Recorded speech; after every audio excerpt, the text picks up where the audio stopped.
मेरे चैनल में आपका स्वागत है। तो पिछले पार्ट में मैंने आपको बताया था कि मैं बुबू से खतड़वा और विश्वकर्मा के बारे में पूछूंगा।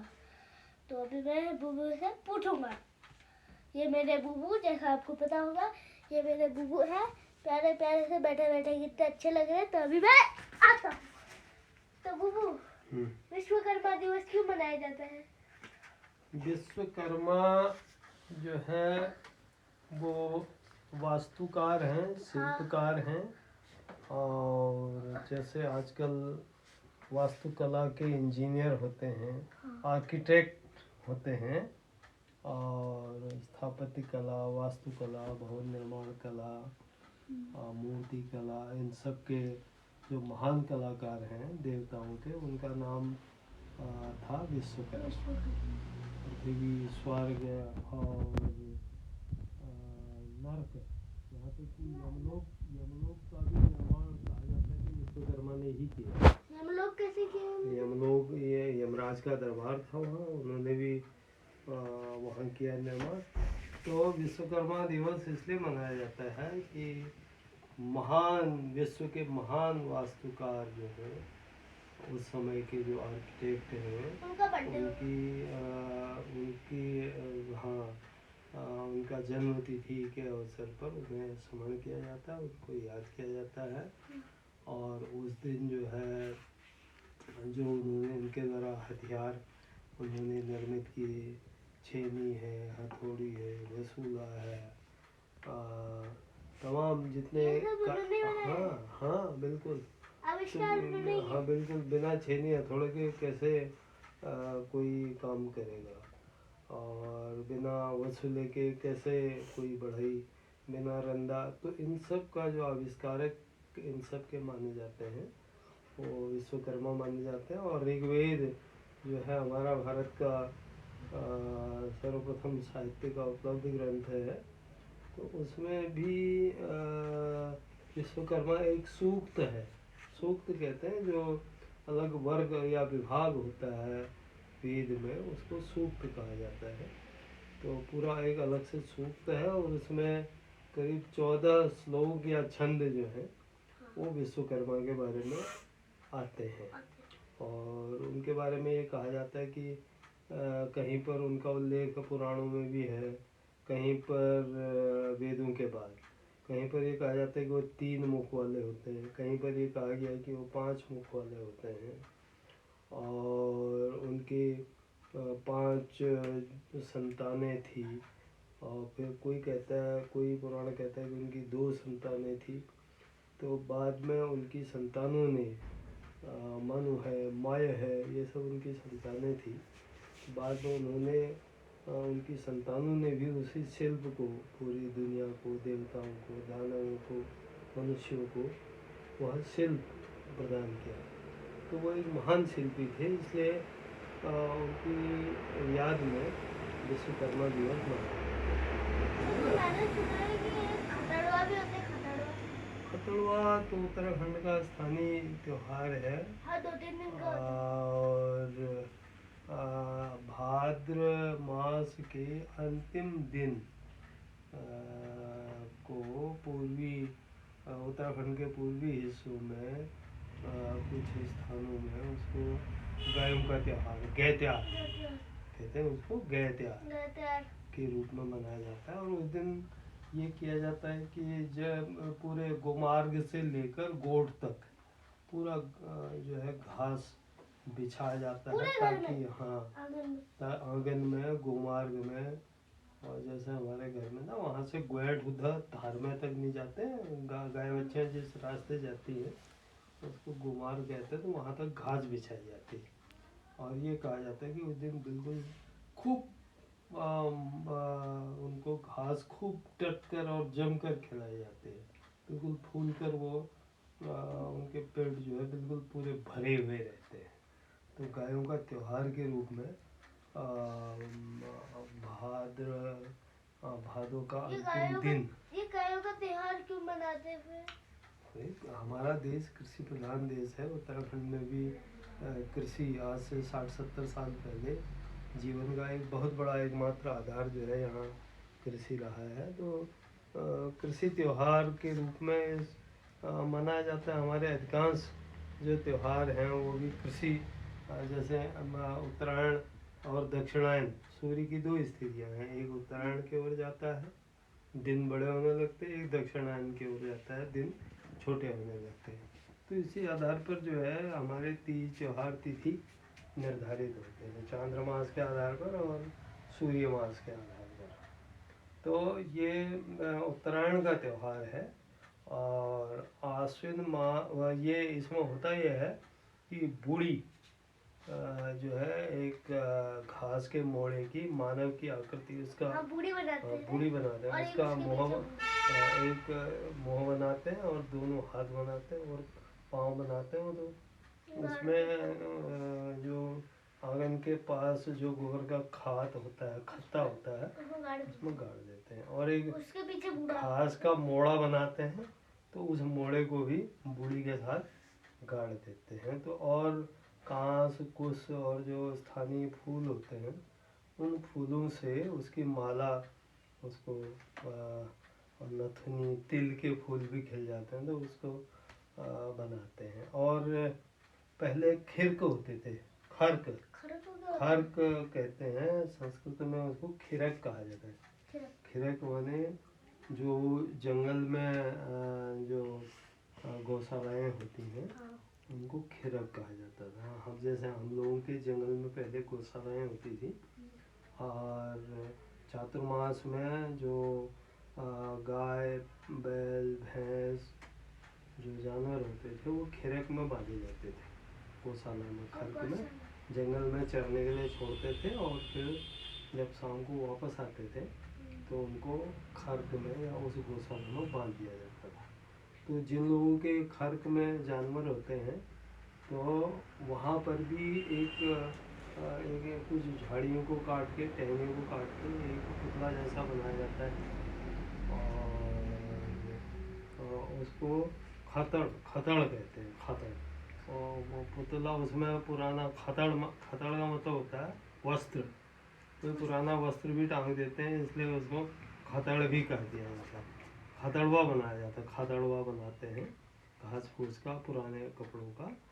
और दूसरे दिन यानी संक्रांति के दिन, जिस दिन आसोज महीना या आश्विन महीने की पहली तिथि होती है, उस दिन वो बूढ़ी को निकालते हैं। वो बूढ़े को तो सिर में घुमा के छत की ओर फेंक दिया जाता है। क्यों फेंकते हैं बूढ़े को? रक्षा के लिए, पशुओं की रक्षा करेगा, और पशु रक्षा का त्यौहार भी होता है ना। अच्छा, तो उसे पशुओं के जो रोग हैं उनका निवारण करेगा, ये सब उसे चीजें। अपनी छत में ऊपर जाके हाँ, फेंकते हैं, फिर नीचे से? कहीं से भी फेंक देते हैं। अच्छा, तो और जो ऊपर पड़े बूढ़ी, रहते हैं? हाँ, और जो बूढ़ी होती है उसको जलाते हैं छिलके से, और गोठ में जाते हैं जहाँ गाय भैंस जानवर वाले होते हैं, तो उसका धुआं करते हैं ऐसे। और उसको जलाते जलाते जलाते जहाँ पर गांव के चौराहे पर या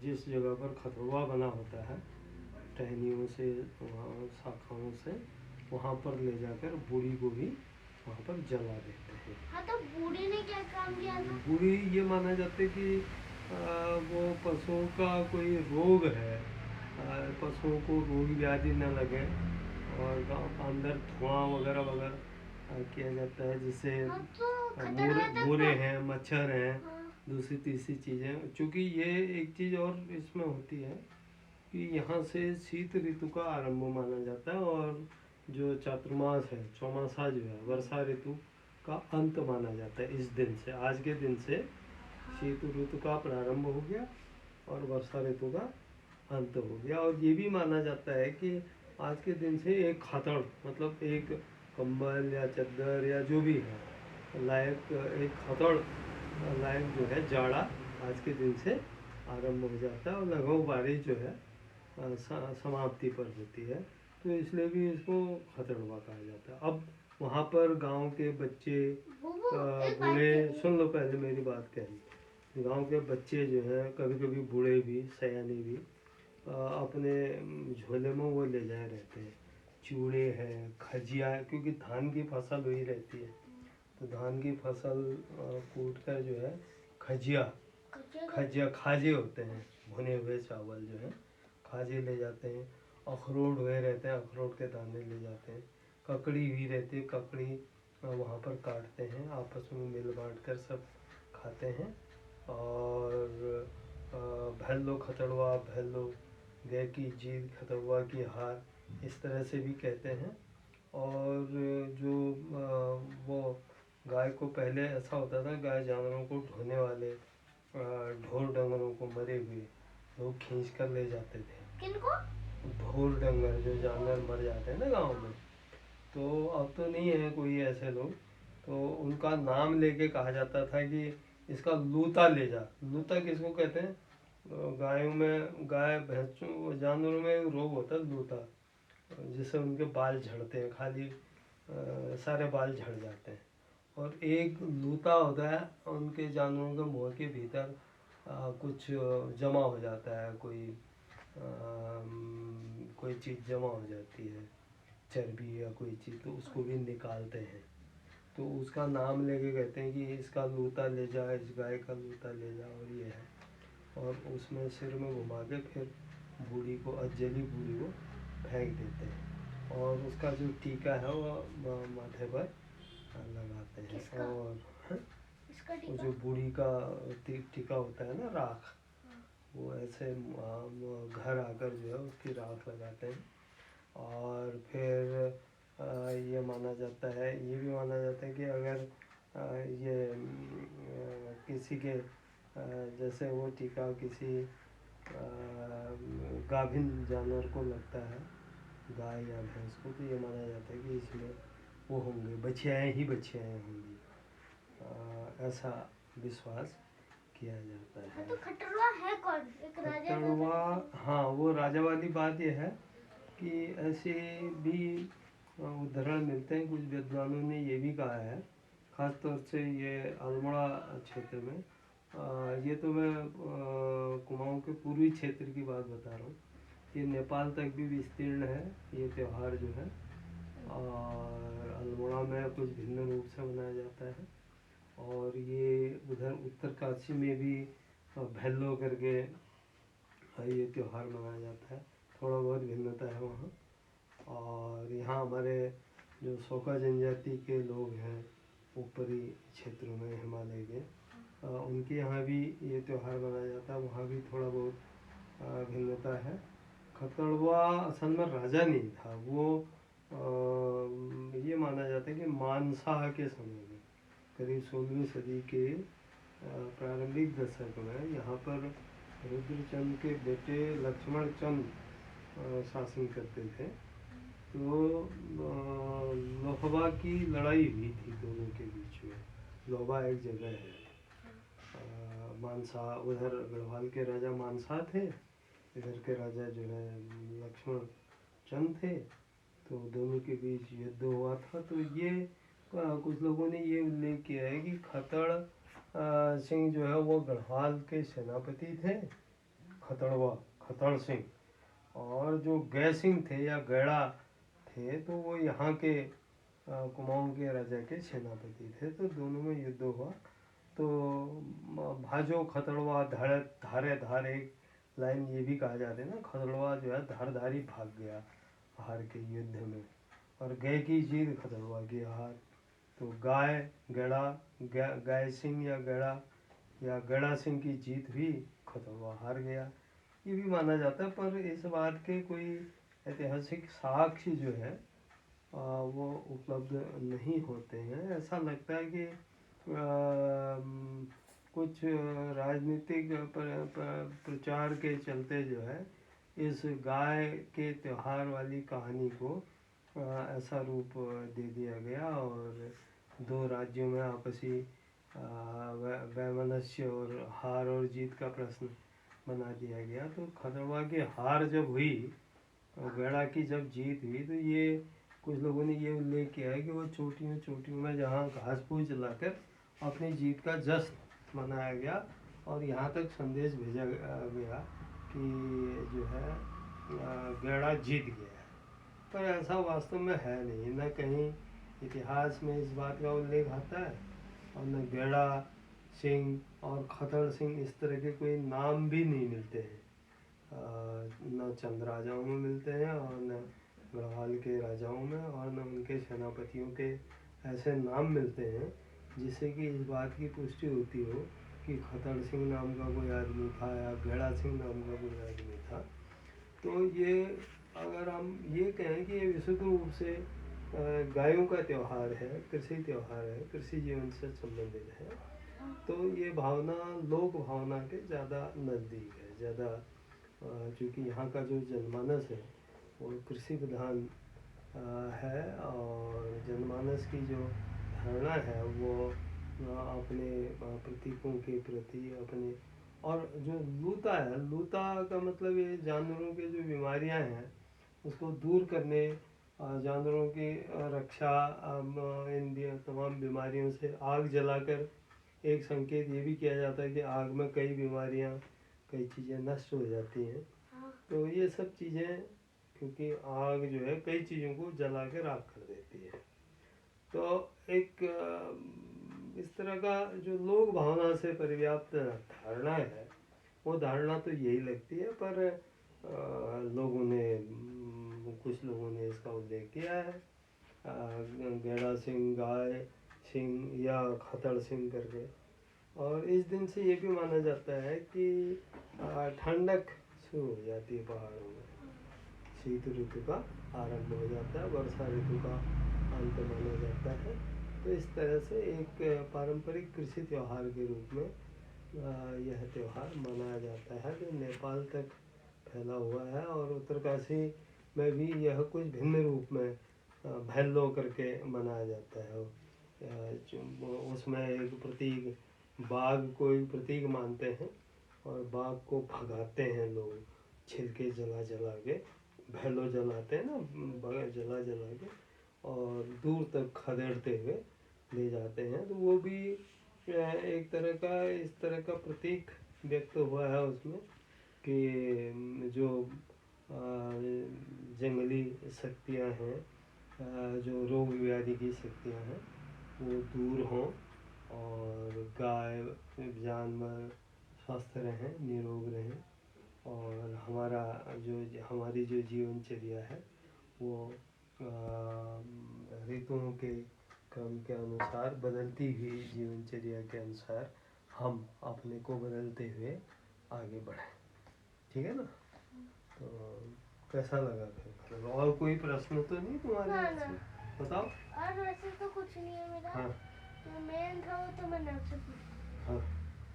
तो मन में कुछ सवाल तो नहीं है। कहानी अच्छी लगी मुझे। तो उसके चक्कर अब तो नहीं कहोगे ना खतड़वा कौन राजा था? ना। है? किसने बता दिया? वैसे एक प्रश्न और था मेरा। हाँ बताओ। आखिरी प्रश्न मेरा कि खतड़वा है कौन, था कौन? अरे भाई फिर वहीं पर आ गए हम। आप पहले खतड़वा एक प्रतीक है, सिंबल है। खतड़वा ना प्रतीक है। खतड़ कहते हैं वस्त्र को, पुराना वस्त्र खतड़, जो वो एक पुतला जैसा नहीं बनाते हैं उसका, उसको खतड़ कहते हैं। उसको जला देते हैं खतड़ को।